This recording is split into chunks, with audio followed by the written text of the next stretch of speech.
Ciao friends, my name is Joey. Welcome to my channel. This is a funny little video because I was literally sitting here playing with the leftovers from my collaboration box with Dee Beads this month. It was called Posh Pearls, and I have done so much jewelry with that box. I did this bracelet with the extender chain and the cluster.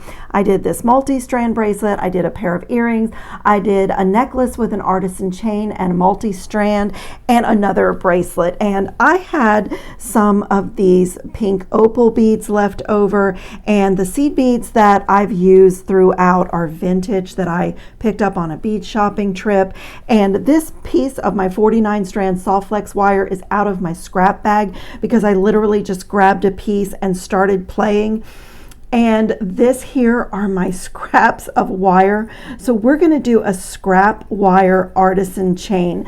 I don't like to work off the spool, so you probably notice me in my videos cutting wire, pieces of wire, and then what I cut away, you don't see where I go with it, but it's always off to the side. I have this little dish, and I just was accumulating so much. So this is what I am doing. I have taken all those little scraps of wire, and since the pearl series that I've been working on is avant-garde and embracing the imperfect nature of the Baroque pearls, and these were very irregular opal beads, I decided to also not measure and not try to get the lengths of my chain the same, but just literally use my scraps of wire, make some jump rings, hammer those links, and it is lightweight and just lovely. And I have made a little component. Let me bring in my dish. This is my work tray from all the other videos, which are on my pearl series. And I didn't post this one on the pearl series because the only pearls in it are just these that I had left over. And they're only 4mm. They're so small, so there's not a lot to do. So I wanted to make them have more of a presence. So I created a component out of them, and that's going to be the connector. So this little necklace is going to have these vintage pink check glass coins, some of my leftover pink opal beads, these vintage seed beads, my leftover 4mm rice pearls, scrap wire. It's like all leftovers and scraps. This is like the stew that your mom used to throw together with everything that was left from the refrigerator from the week. So I'm having so much fun with it, and honestly, I wasn't even going to film it, but I thought that maybe some of you might get some inspiration from just using all your scraps and leftovers to make a really pretty piece. So let's start here.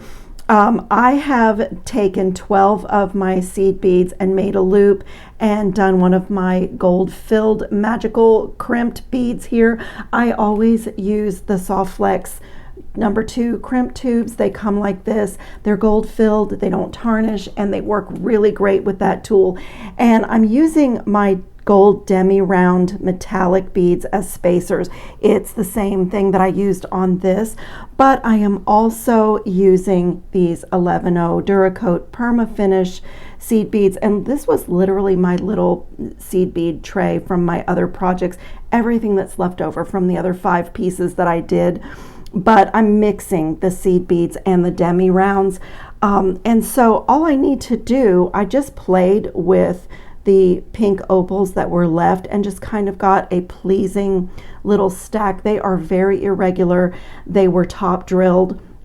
But some of them actually the drill hole ended up being in the middle. And again, this is all about embracing the natural elements and, just loving the perfectly imperfect nature of the natural pearls and opals, and even the seed beads that I have that are vintage. They didn't really know what they were, the shop owner, because she bought an estate and the lady was a jewelry maker, and so she didn't even know what they were, but they are also imperfect. I wouldn't want to do like a bead weaving project with them because no two seem to be alike. But I'm just going to string on 12 on this end. Crimp tube first and then 12 seed beads. Okay, and I'm just going to make a loop, and like I said, this is, I don't remember the color, it's white, it's just a white, and it is my Soft Flex 49 strand, and this apparently was the end of a spool, and I just tossed it in my scrap bag. So I'm just left it in a line, because when I finish crimping this, I will use what's left on here to make the component for the other side of the necklace. So I am able to feed this down through that check glass coin bead. That always makes me happy when I can get my wire through a bead and get you know, get the cut end away from where my clasp is going to be. It's a little tight. Just nudge everything down. There we go. Don't have to worry about spacing too much on this, because this is just going to be the focal for the necklace, but I don't want it to be too rigid, even though it's, you know, it's a very short little focal.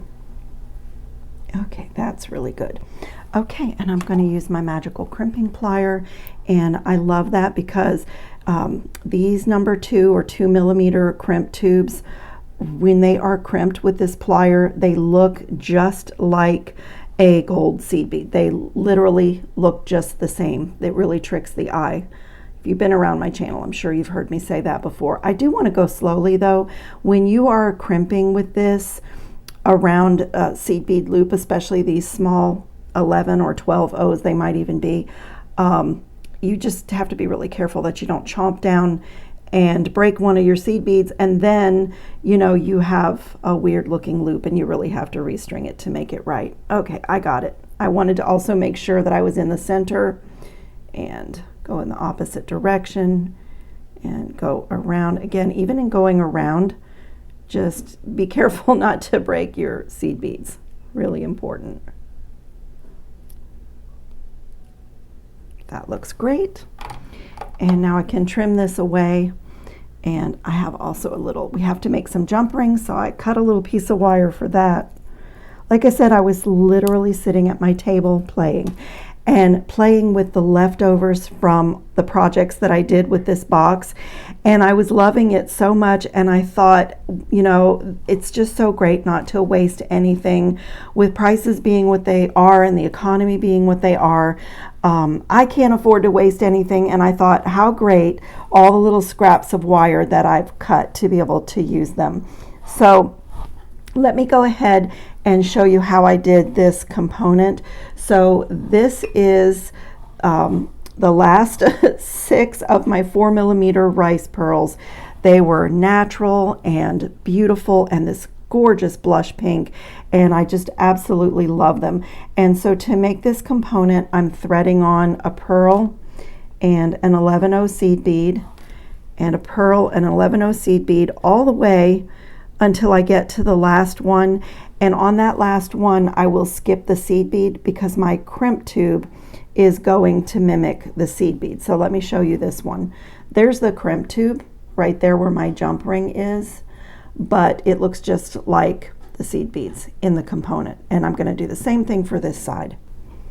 Okay, so it looks like that, and there's not a seed bead for the finish. So there's one in between every pearl, and this number 2 crimp tube is going to be that final seed bead. So to make these little components, and I'm going to scoot down here because I can get a whole nother component out of this wire. I put my crimp tube on, and then I'm going to feed this end of the wire going in the opposite direction. So let me get my fingers out of the way. So you have, oh, whoops, it wants to jump out. The only thing about working with scraps is you don't have a long length of wire, so you have to hang on to everything. Okay, I got it that time. So you're just pulling a wire through each side, and now you can see when I pull down, my crimp tube is going to be my last seed bead. But I'm going to zhuzh this around so that I don't waste, any of this wire, because I can get a whole nother ring out of this piece of wire. You're going to pull these tight. If you've never made a component like this, it's not going to stay tight like that when you come in with your magical crimping plier and get that crimp tube in the middle. The plier does need space and it pushes the ring out, but I just give it like a final pull once I have the tool centered. Let me get my hand in there. Let's give it a final tug and then close. So you really need both hands for it, but I've pinched the 4 corners of the tube just like it needs to be, and now I can go in the opposite direction and close the tool again, and then you're just gonna make that into a bead, hold the position, and just move the ring forwards and backwards in the tool. And there we have it. So now I'm gonna trim this as close as I can to my crimp bead on both sides, and again saving this scrap because this is a whole nother component, this little scrap, so that goes back in my scrap bag. I keep it clipped on my work cart right behind me. So I have another little component, and I need to make jump rings because I'm connecting everything with the jump rings.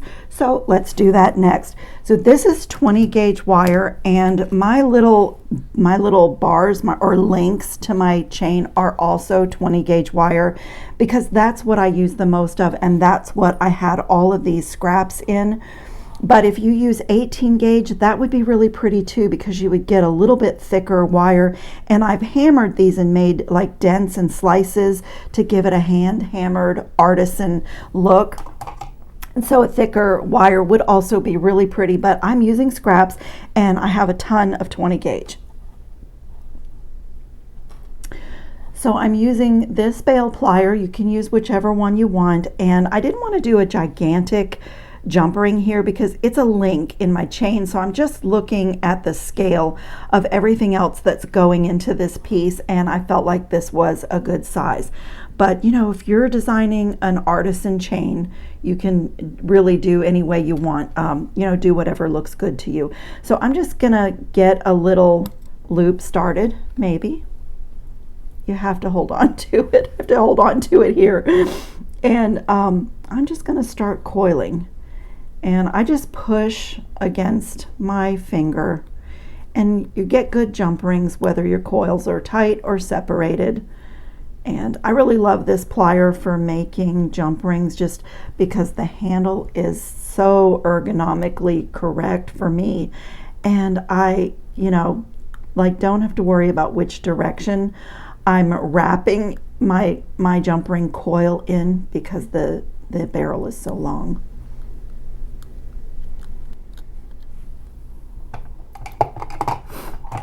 Okay, and now I'm just going to come with the flush side of my cutter right where I started coiling and snip, one ring at a time, down the length of the whole coil.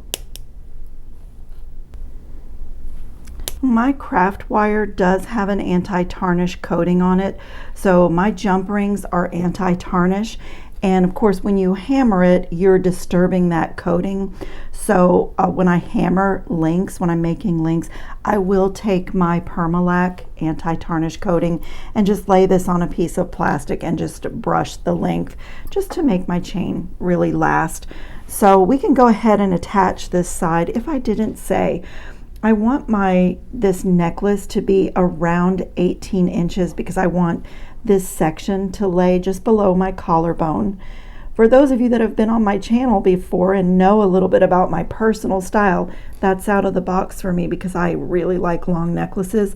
But in this case, I felt like that this was the right length for this design.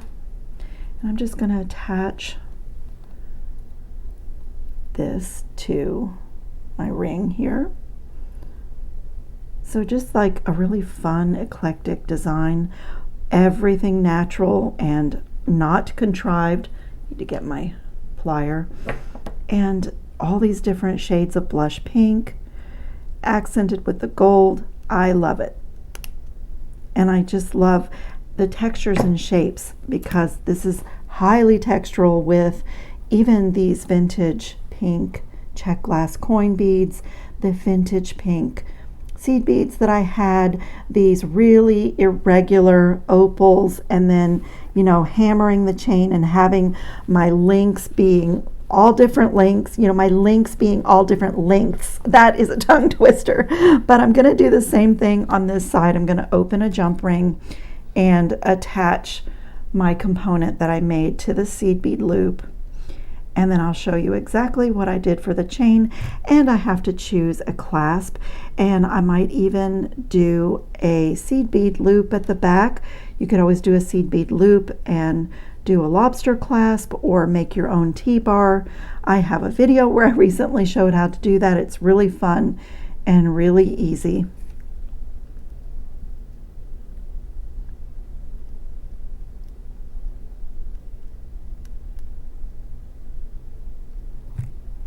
Okay, so we are ready for the chain on this side of the necklace. So I do have one link that is done, so that's what it's going to look like, and all different links, and I have hammered both sides and textured both sides. And I absolutely love my one-step looper for this. I did use the 1.5 millimeter because I'm connecting these links with jump rings.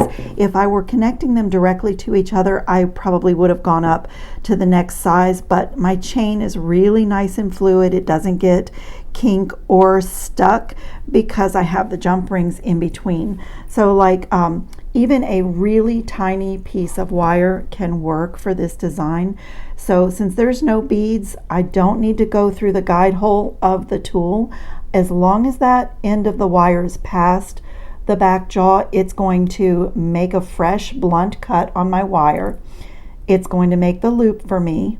Now I can pull my wire down so that that loop is centered on the wire. This, you know, is a funky little scrap, so it needs to be straightened, but the tool can help you with everything. And you are going to disturb the molecular structure of the wire with the hammering, so all of this will get misshapen, and I'm actually hammering the loops, hammering the whole thing. Then I'm going to come to the other side, and it doesn't even really matter if your loops are going in the same direction, but for this project I did it so that the opening of the loop is on the top, and I'm just going to repeat the same thing. If I wanted it shorter, if I wanted to do it really shorter, I could use the guide hole. You know, I can gently close it here. That's a really short length, so I'm going to back it down and right about there and just make a little link and do that same thing. Now if I was going to leave this as is, and you could do this design without hammering, if you were going to leave the wire round, then you might want to like make sure your loops are lined up, but I'm going to hammer everything. So even like if I was going to leave it like this, like I said, I would make sure my loops are closed and work hardened. But I'm going to put all of these on my bench block. I even had started something apparently here, and so even the tiniest scrap of wire, you can make a really cool link out of it. So whatever you have, like if you have a little scrap pot, it is perfect for this. I just don't care for working off the spool. It hits the camera. Maybe it's just me, but I cut my wire, and then of course you have pieces left over, but I never do waste them because, you know, I do use them, but this is a great way to really use them all up.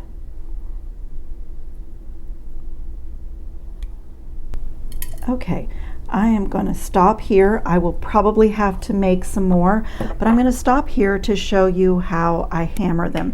It's only 20 gauge wire. It doesn't take much, and you could really use whatever hammer you want, but I really like my riveting hammer.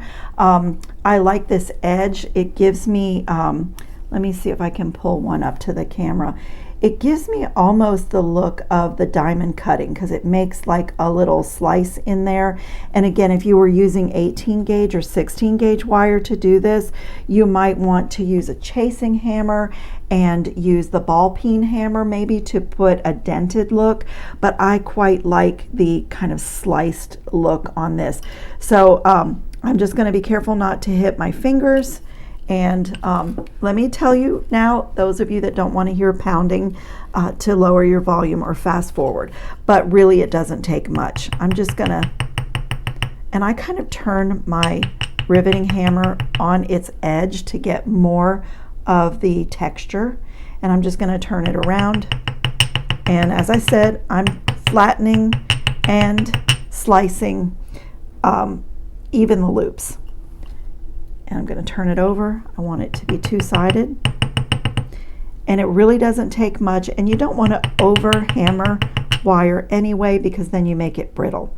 So I'll do, let me do this longer one, and then I'll show you the final step.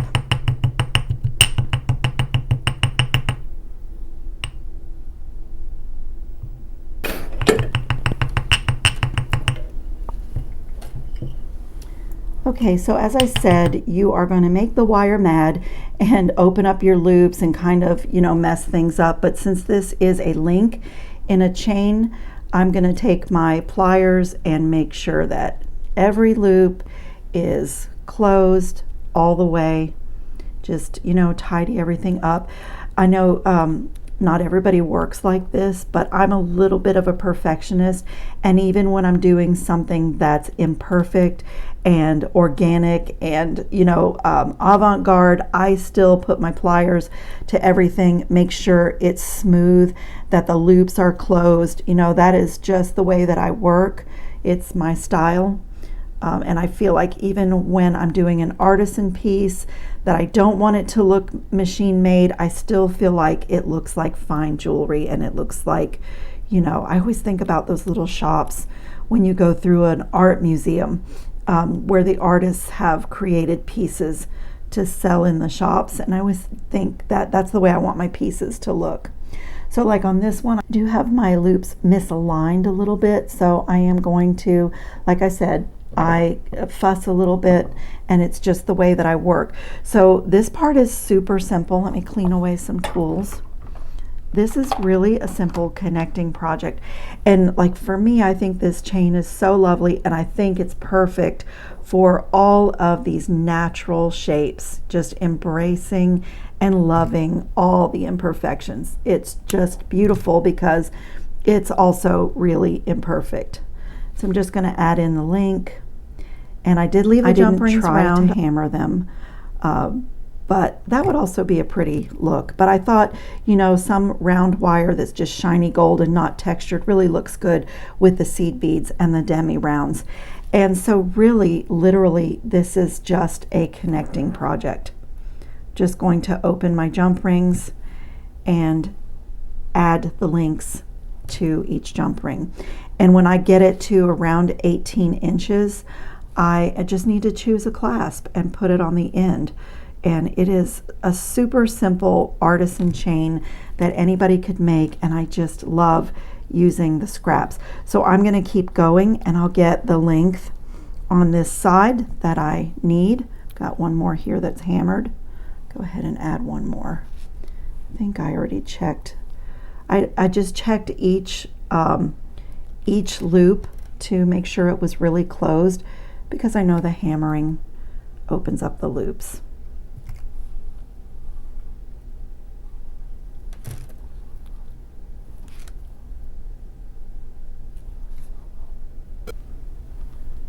Okay, I got my length just right, and it just looks so cool. It's just amazing. And again, it's scraps. So I've just decided to put a really simple lobster claw clasp on the back of the necklace. I just glanced in the camera and realized I didn't show it to you. But I am, let's see, I am right-handed, so I'm gonna put my lobster clasp on this side.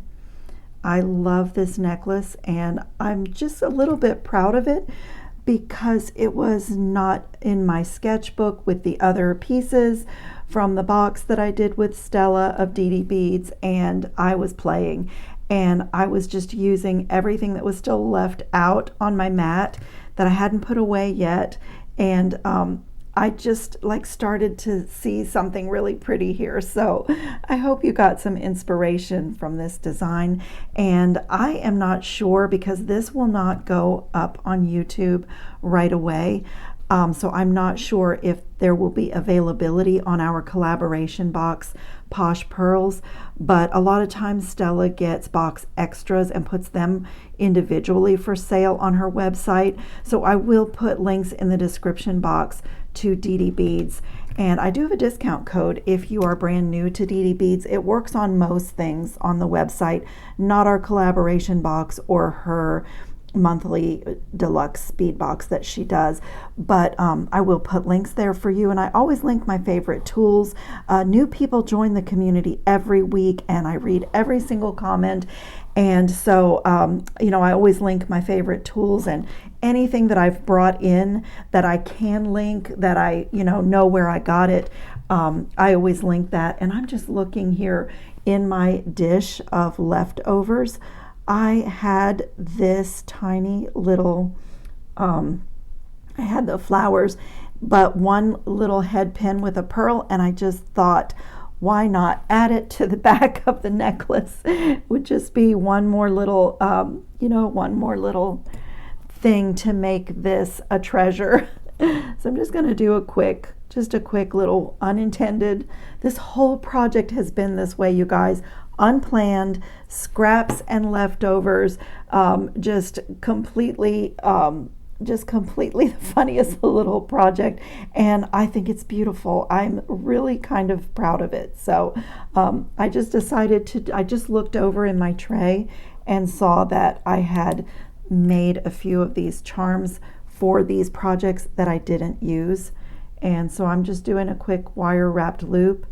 And I'm going to add this to the back. Where do I want to add it? I will add it right here on this jump ring.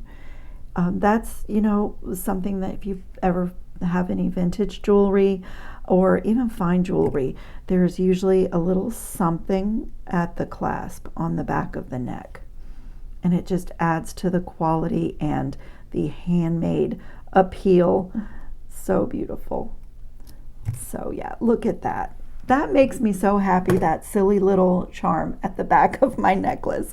So I will put some better pictures up at the end of the video like I always do. And I thank you so much for watching my ridiculously leftover scrap, recycled material video. And I hope you got some inspiration from it. And I will see you in the next video. Ciao, friends.